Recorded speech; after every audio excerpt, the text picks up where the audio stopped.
Assalamualaikum warahmatullahi wabarakatuh. Halo semuanya, perkenalkan nama saya Intan Anda Lestari, biasa dipanggil Intan dengan NIM 2502 1020 4010. Saya dari program studi pendidikan guru sekolah dasar kelas A tahun 2025. Pada video kali ini saya akan membahas mengenai hakikat, karakteristik, ruang lingkup, dan yang terakhir adalah sejarah perkembangan IPS di Indonesia. Selamat menyaksikan. Sebelum kita masuk ke topik pembahasan, secara singkat saya akan menjelaskan apa itu IPS. Secara sederhana, IPS adalah studi tentang manusia yang dipelajari oleh anak di tingkat usia dini atau di sekolah dasar dan menengah. IPS merupakan perpaduan dari berbagai ilmu sosial atau social science seperti geografi, sejarah, ekonomi, antropologi, dan sosiologi yang disajikan secara terpadu. Masuk pada pembahasan pertama, yaitu hakikat IPS.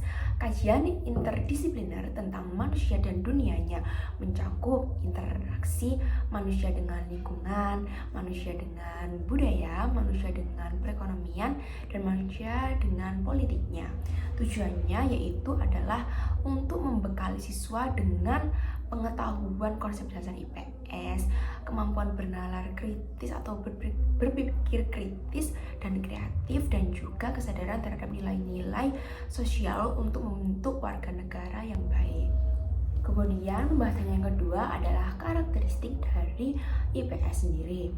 Tujuan utama setiap pembelajaran ilmu sosial adalah membentuk warga negara yang baik atau good citizenship. Demikian pula halnya IPS sebagai satu program pendidikan juga memiliki tujuan yang sama, yakni membentuk warga negara agar menjadi lebih baik atau baik dari sebelumnya. Namun dalam proses penyajiannya, IPS memiliki karakteristik tersendiri, dalam arti tidak sama dengan karakteristik ilmu-ilmu sosial yang ada. Walaupun demikian, IPS tidak dapat terpisahkan dari ilmu-ilmu sosial karena konsep-konsep ilmu sosial merupakan sumber utama dari pengembangan materi pembelajaran program IPS.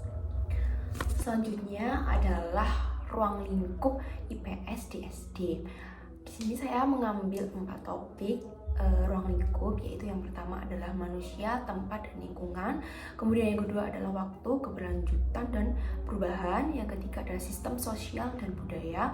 Dan yang keempat adalah perilaku, ekonomi, dan kesejahteraan.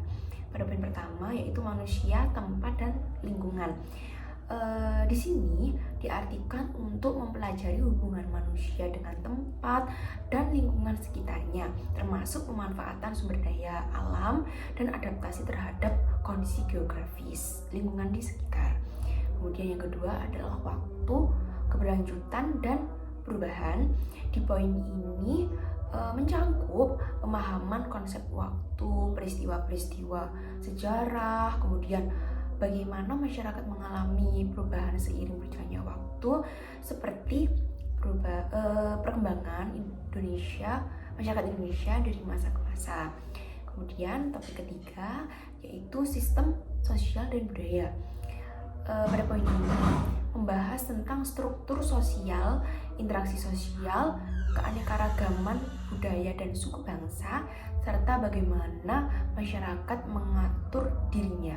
Kemudian yang terakhir adalah perilaku ekonomi dan kesejahteraan. Di sini membahas mengenai atau mengkaji mengenai berbagai kegiatan ekonomi, cara memenuhi kebutuhan hidup, serta upaya untuk mencapai kesejahteraan masyarakat. Nah, pada pembahasan yang terakhir adalah sejarah perkembangan IPS di Indonesia. Jadi di sini saya mengambil sejak tahun 1972. Pada tahun 1972 sampai 1973, konsep awal pendidikan IPS ini dimulai atau mulai masuk dipelopori oleh proyek Perintis Sekolah Pembangunan atau PPSP oleh IKIP Bandung atau Institut Keguruan dan Ilmu Pendidikan Bandung. Kemudian di tahun 1974 istilah pendidikan IPS mulai diimplementasikan secara nasional, dan pada tahun 1975 IPS resmi menjadi mata pelajaran nasional. IPS pada kurikulum ini dimuat materi, sejarah, geografi, ekonomi, kemudian koperasi, PKN, tata buku, dan yang terakhir adalah hitung dagang. Kemudian pada era modern, perkembangan IPS mengalami penyesuaian mengikuti dinamika zaman atau perkembangan zaman, teknologi, serta kajian-kajian keilmuan IPS dari negara-negara maju seperti Amerika dan Inggris. Secara sederhana, IPS saat ini merupakan ilmu sosial yang perkembangannya mengikuti zaman, namun juga disesuaikan dengan kebudayaan atau kebiasaan dari masyarakat Indonesia sendiri agar tidak menggerus budaya dari masyarakat Indonesia itu sendiri. Terima kasih.